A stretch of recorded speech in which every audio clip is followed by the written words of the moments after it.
Say hello.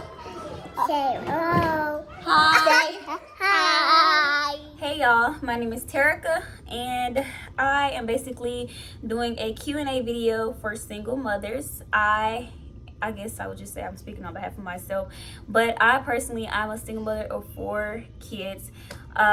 So I got some questions off of Instagram, which is my page, and I'm just kind of gonna go read them and answer them for y'all. So the first question is, how do you cope? So I guess, how do I cope with the kids? I try to find time for myself. So like when I'm not dealing with the kids, or if they're down for nap, or let's just say maybe if they're not napping, if they're like maybe in a room playing by themselves, whatever it is, I take that time, I come in my room, I lay down, kick these feet up, because I do get tired. So I'm sorry y'all, because I am not used to these eyelashes like that, and I just keep blinking, but whatever. Anyways, I come in my room, I lay down, relax, watch TV. That's kind of like me time. Also just going in a restroom and taking a shower if so. So that is just my way of being a single mother and still like trying to be or have time for myself, if that makes sense. So that's pretty much how I cope with it. The next question is, how many kids do I want? So to be honest with you, I thought that I wanted 3 kids. I would personally say that I wanted 3 kids, but when I started having a kid, I thought I was only gonna have that 1 kid for a minute. But after that 1 kid, then came 2, then came 3, then came 4. So they just came on me, and they all got me, okay? They got me. The next question is, how do you manage financially? So as a single mother, personally, I have to start early. So my kids, their birthdays are back to back. I have 2 of them in October, 1 in November, and then I have Christmas, which is December, and my oldest, his birthday is in January. So all of their birthdays are at the end of the year, going into the new year. I start in, I would say March is when I start doing like shopping for their birthday. So from March up until October, that gave me time to come up with each and every one of their birthday parties, and even like finances as far as like at home when it comes to paying rent or like car notes if you have them. I write my stuff down. So if I get paid every 2 weeks, then I write the days that I get paid down in a month, and then I put the bills underneath those days for what I have to pay, and I total it out. So if I got a check and my check was $1,200 and my bill was $800, then I know that out of that first check, I'm gonna have maybe like $400 to myself, if I'm correct. 8, 9, 10, 11, 12. Yes, $400 to myself. So that is how I pretty much do it, like financially. When it comes to like paying bills and stuff, I just write my stuff down because it's easier for me. It's easier for me to just calculate off the top of my head how much money I'll have when I see what I need to take out of my check total. The next question is, how are you as a single mom of 4? So me personally, I am kinda okay. I'm not gonna say that I'm always okay, because I'm never always okay. Sometimes I'm tired mentally and physically. Sometimes I'm just more than tired, like drained. Sometimes I'm happy, just kind of like looking at my kids in those moments where it's like, oh, I really had you know. But those are the times where I'm happy. But you know, there's ups and downs to being a single mother. There's times where you wish you had somebody to help you, and then times where you're like, girl, you got this, because you've been doing this, you can keep doing it. So it's like, you got this. So yeah. The next question is, what are your typical days like? So my typical days are, I wake up, I get my oldest ready for school. He's in pre-K, so I get him ready for school. When he comes from school, I lay down for maybe like an hour and a half.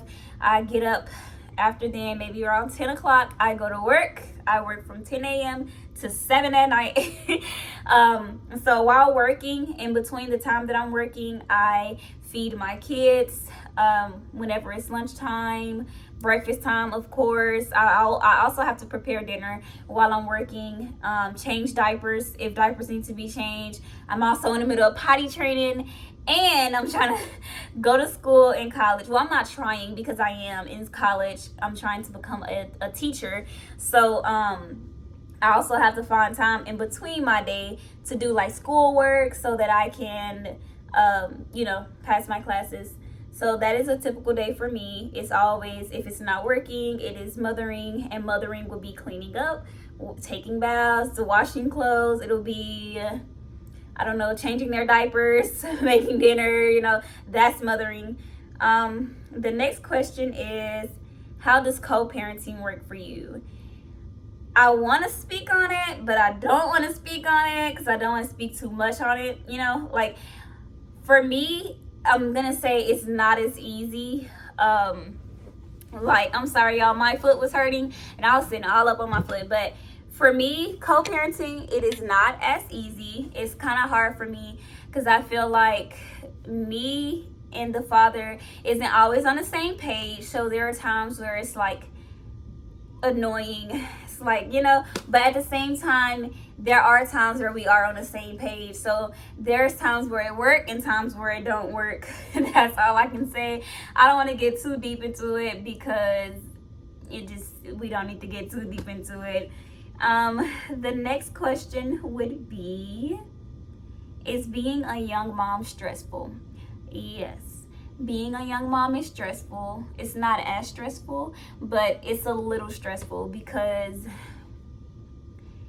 there's a lot of pressure. I don't know if that makes sense, but there is a lot of pressure. Like everybody around you thinks that they know what they're doing and you don't know what you're doing because you're young. And also, not even that, just with being a young mom and having a lot of kids the way that I did back to back, it caused me to have like depression. Like, I don't know if y'all heard of postpartum, but it caused me to have that postpartum depression. And I had it for, I would say, about a year. And it took me a while to cope with it throughout the year. So it kind of messed me up, but I'm back. I'm better. I'm back and I'm better. I'm back and I'm better and I'm better and I'm better. But I'm getting better. I'm not how I used to be. I'm all the way better. Sorry, y'all. The next question is, are you getting to accomplish any of your goals? So, as a single mother, there are times where you can do stuff and then there are times where kids first.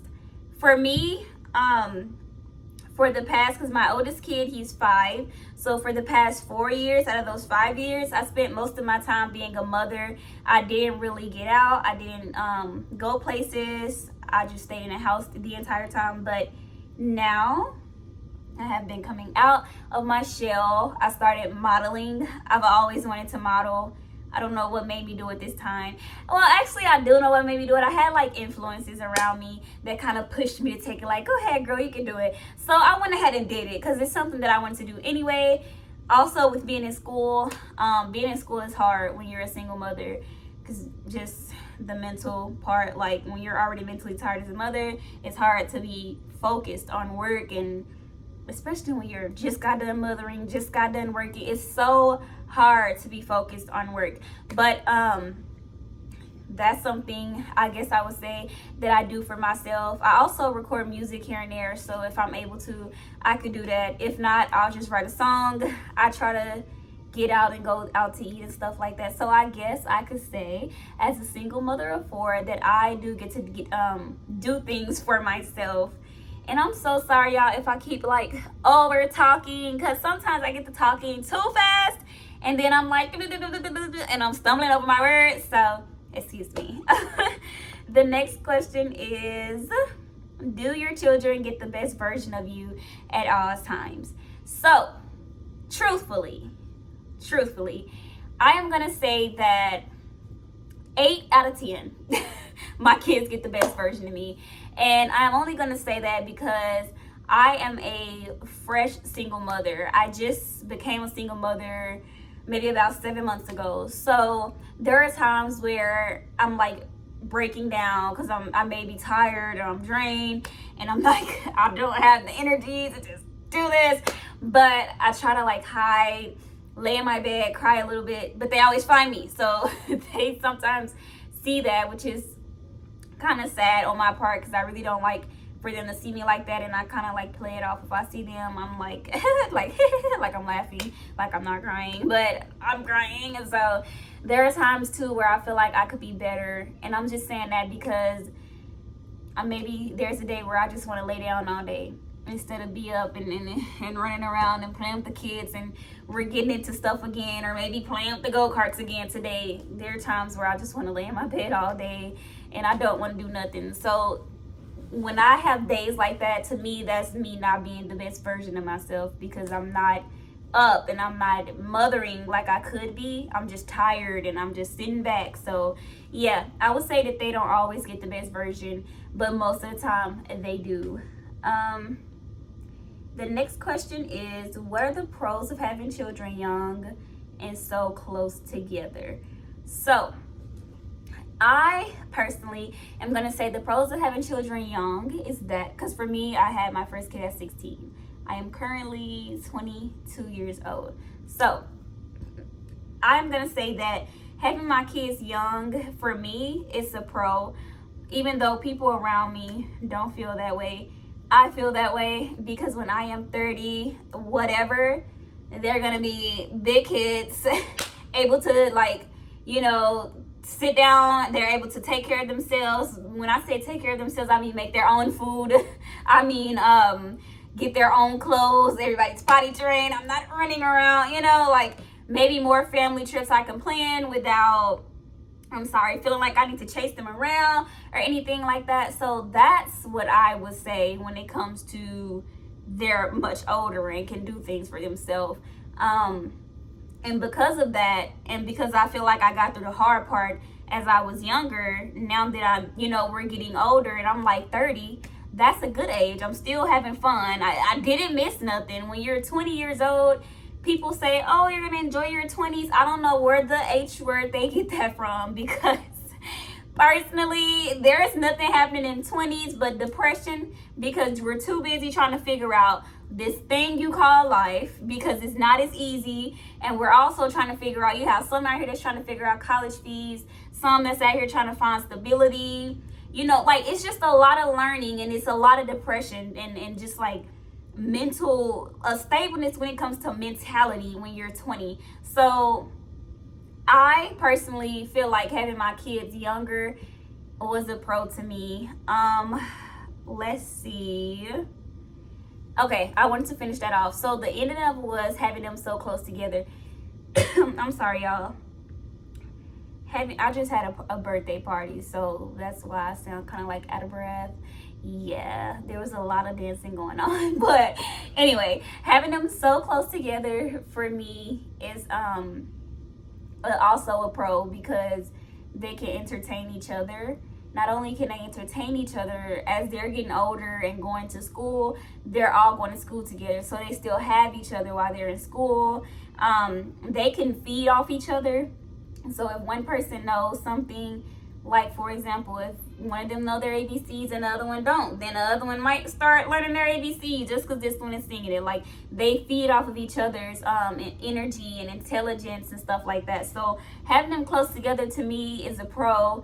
It ain't a pro when it comes to buying those diapers though, and they not potty trained, but we're working on that. I have 2 done. I got 2 more to go. So 2 down, 2 to go. The next question is, how supportive is my family and friends? So we can cross out friends, because I don't have any friends. And that's just truthfully, I don't have any friends. My family, they're supportive, I guess I could say. If I needed help when it comes to like doctor's appointments, my mom is very helpful. I know that she's somebody that I can call. If I needed help when it comes to financial or like anything that's financial, I can call my aunt in an emergency if it came to that. Like, hey girl, I can't pay my rent, I'm gonna need a little help. Hey girl, I'm letting this car know. I feel like I can call my aunt. And if I feel like I needed transportation or something, I really just couldn't get anywhere, or like say my kids had a doctor's appointment and I couldn't get to it, I have my big sisters that I can call on. So I would say that the financial support is there.